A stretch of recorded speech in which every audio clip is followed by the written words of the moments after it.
রাতের আন্ধার যখন ধীরে ধীরে গ্রামটি জড়িয়ে নেয়, তখন মনে হয় সময় থেমে গেছে। রাতের আন্ধার যখন ধীরে ধীরে গ্রামটি জড়িয়ে নেয়, তখন মনে হয় সময় থেমে গেছে। ছোট্ট এক গ্রাম, চাঁদের ডানা, যেখানে প্রতিটি কোণে সৃষ্টিশীলতার ছোঁয়া আছে, কিন্তু সেই রাতে কিছু অস্বাভাবিকই ঘটতে চলেছিল। গ্রামের প্রান্তে অবস্থিত এক পুরনো বাড়িতে বাস করতেন অভিজিৎ ও তার স্ত্রী রেবেকা।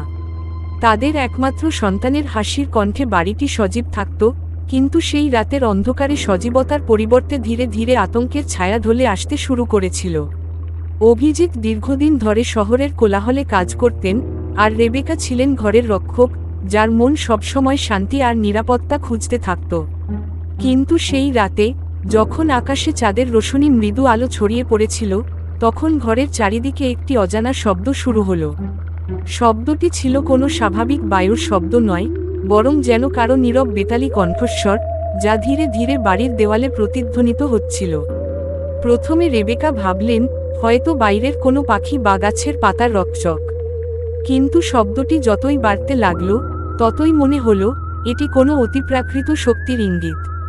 প্রতি রাতে একই সময়ে সেই শব্দ শুনতে পাওয়া যাচ্ছিল, যেন সময় ঠিক সেই মুহূর্তে কিছু অস্বস্তিকর শুরু হতে যাচ্ছে। অভিজিৎ যখন শহর থেকে ফিরে আসতেন, তখন রেবেকার চোখে ছিল ভয়ের ছাপ, কিন্তু তিনি নিজেও নিশ্চিত ছিলেন না যে এটি কেবল মনগড়াকি, না বাস্তব কোনো হুমকি। এক রাত, যখন ঘরের সব জানালা বন্ধ এবং দরজা লক করা ছিল, তখনও সেই শব্দ ঘরের বাইরের দিকে থেকে আসতে শুরু করল। রেবেকা আতঙ্কে অভিজিৎকে জেগে রাখলেন, কোথায় থেকে আসছে এই শব্দ? আমরা কি নিরাপদ আছি? অভিজিৎ হাত ঝুলিয়ে বললেন, আবারও সেই অজানা শব্দ, হয়তো কেউ আছে বাইরে, কিন্তু গ্রামে এতদিন কেউ দেখেনি। কিন্তু যেভাবে শব্দটি বাড়তে থাকল, তা যেন তাদের নিরাপত্তা এবং শান্তির পর্বত ভেঙে দিতে চাইছিল। পরের কয়েকটি রাত একই রকম। প্রতিটি রাতে সেই নীরব শব্দ যেন বাড়ির আশেপাশে একটি অদৃশ্য শক্তির আগমন ঘটাচ্ছিল। এক রাতে রেবেকা নিজের চোখে দেখলেন, ঘরের বাইরে এক ধোঁয়াটে ছায়া মৃদু মৃদু নড়াচড়া করছে। ছায়াটি ছিল ধূসর, চোখে পড়ার মতো কোনো রং ছিল না, কিন্তু তার চলাচল ও অদ্ভুত ভঙ্গি দেখে বুঝতে পারছিলেন, এটি ছিল কোনো জীবন্ত অস্তিত্ব নয়, বরং এক অতিপ্রাকৃত ছায়া। রেবেকার ভয় তখন আরও বেড়ে গেল। তিনি ভাবলেন, হয়তো এই ছায়া আমাদের পুরনো বাড়ির ইতিহাসের কোনো মর্মস্পর্শী গল্পের অংশ। অভিজিৎ এখন নিশ্চিত ছিল যে, এই ঘটনা কোনো সাধারণ ঘটনা নয়, এটি ছিল এক রহস্যময়ী আক্রমণ, যা তাদের জীবনের শান্তির ধারাকে চিরতরে পরিবর্তন করে দেবে।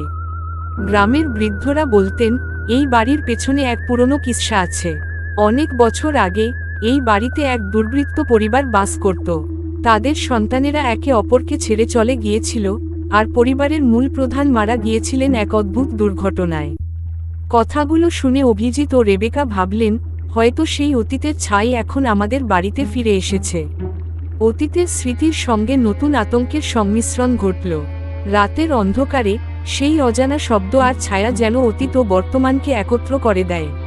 অভিজিৎ প্রমাণ করতে চাইলেন যে, এই গল্পগুলো কেবল কল্পনাই নয়, বরং বাস্তবেই ঘটে। তিনি পুরনো নথিপত্র ও ইতিহাস খোঁজার চেষ্টা করলেন, কিন্তু কিছুই স্পষ্ট হয়নি। এক রাতে, যখন চারদিকে ঘন অন্ধকার আর নীরবতার ছোঁয়া ছিল, তখন ঘটল এক এমন ঘটনা যা অভিজিৎ আর রেবেকা কখনো ভুলতে পারেনি। রেবেকা ঘরের বাইরে থেকে আসা সেই অজানা শব্দ শুনতে শুনতে হঠাৎ এক ভয়ঙ্কর দৃশ্যের সাক্ষী হলেন। বাইরে ঝাড়বিছানা ও পুরনো গাছপালার মাঝে এক মৃতদেহ পড়েছিল। মৃতদেহটি যেন রাতের ছায়া থেকে বেরিয়ে আসা এক অদ্ভুত চিহ্ন। রেবেকার চক্ষুতে ছিল আতঙ্কের জল, আর অভিজিৎ যখন দৌড়ে বাইরে গেলেন, তখন তিনি বুঝতে পারলেন, এটি ছিল শুধু এক মৃতদেহ নয়, বরং এক আত্মার অবশিষ্টতা, যে এখনও এই পৃথিবীতে তার কথা বলছে। মৃতদেহের অবস্থা এমন ছিল যে, তার মুখের অভিব্যক্তি ছিল এক অভিশপ্ত দুঃখ এবং ক্রোধে পূর্ণ। পুলিশ যখন এসে মৃতদেহটি সরিয়ে নিল, তখন মনে হলো যেন সেই অতিপ্রাকৃত শক্তির ক্ষমতা ক্ষণস্থায়ী হয়ে গেল। কিন্তু অভিজিৎ ও রেবেকার মনে থেকে গেল সেই ভয়, সেই আতঙ্ক, যে কোন কালের জন্য তাদের মনে চিরস্থায়ী ছাপ রেখে গেল। মৃতদেহ সরিয়ে নেওয়ার পর সেই অজানা শব্দ আর ছায়া ধীরে ধীরে নিভে গেল। তবে অভিজিৎ ও রেবেকা বুঝতে পারলেন, এই ঘটনা শুধুমাত্র এক ভয়ঙ্কর রাতের হাতছানি গল্প নয়, বরং এটি ছিল জীবনের এক গভীর শিক্ষাও। তারা শিখলেন যে অতীতের ভুল আর রহস্য আমাদের জীবনে কখনো কখনো প্রতিফলিত হতে পারে। গ্রামের প্রতিটি বাড়ি, প্রতিটি গাছ আর প্রতিটি সড়ক যেন বলছিল, সতর্ক থাক, কারণ অতীতের ছায়া কখনোই পুরোপুরি চলে যায় না। সেই রাতে অভিজিৎ ও রেবেকা তাদের জীবনের মানে ও উদ্দেশ্য নতুন করে সংজ্ঞায়িত করলেন। তারা বুঝলেন, জীবনের প্রতিটি ক্ষণকে সাবধানে উপভোগ করা উচিত, কারণ কখনোই জানি না আনন্দ আর বিষাদের মাঝে কতটা সূক্ষ্ম সীমারেখা বিদ্যমান। আজও যখন রাতের আন্ধার জড়িয়ে আসে, তখন গ্রামবাসী সেই ঘটনা নিয়ে কণ্ঠস্বর শোনায়। কিছুজন বলেন, আমাদের বাড়ির বাইরে এখনও সেই শব্দ শুনতে পাওয়া যায়, কিন্তু আজ সেই ভয় যেন ধীরে ধীরে নিঃশব্দ হয়ে গেছে। আবার কেউ বলে, ভূতের গল্প শুধুই গল্প নয়, এটি আমাদের অতীতের প্রতিফলন। অভিজিৎ ও রেবেকারও মাঝে মাঝে সেই রাতে ফিরে যান, মনে পড়ে সেই অজানা শব্দ, সেই ভয়ঙ্কর মৃতদেহ এবং সেই অবর্ণনীয় আতঙ্ক। তবে সবচেয়ে বড় শিক্ষা ছিল জীবনের প্রতিটি মুহূর্তকে মূল্যবান করে তোলা। আমরা যতই ভয় পাই, ততই জীবনের সৌন্দর্য ফুটে ওঠে।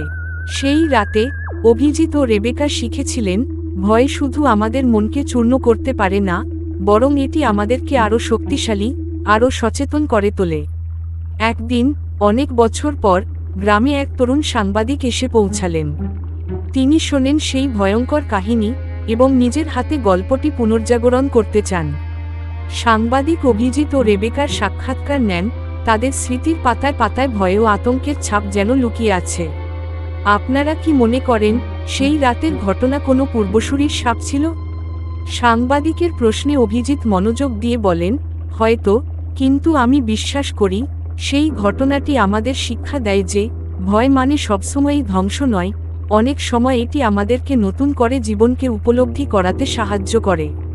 রেবেকা একগুঁয়ে মতো বললেন, আমি প্রতিদিন রাতে সেই শব্দ শুনতে পাই, কিন্তু এখন আমি আর ভয় পাই না, বরং আমি মনে করি এটা আমাকে স্মরণ করিয়ে দেয় যে জীবনের প্রতিটি ক্ষণ কত মূল্যবান।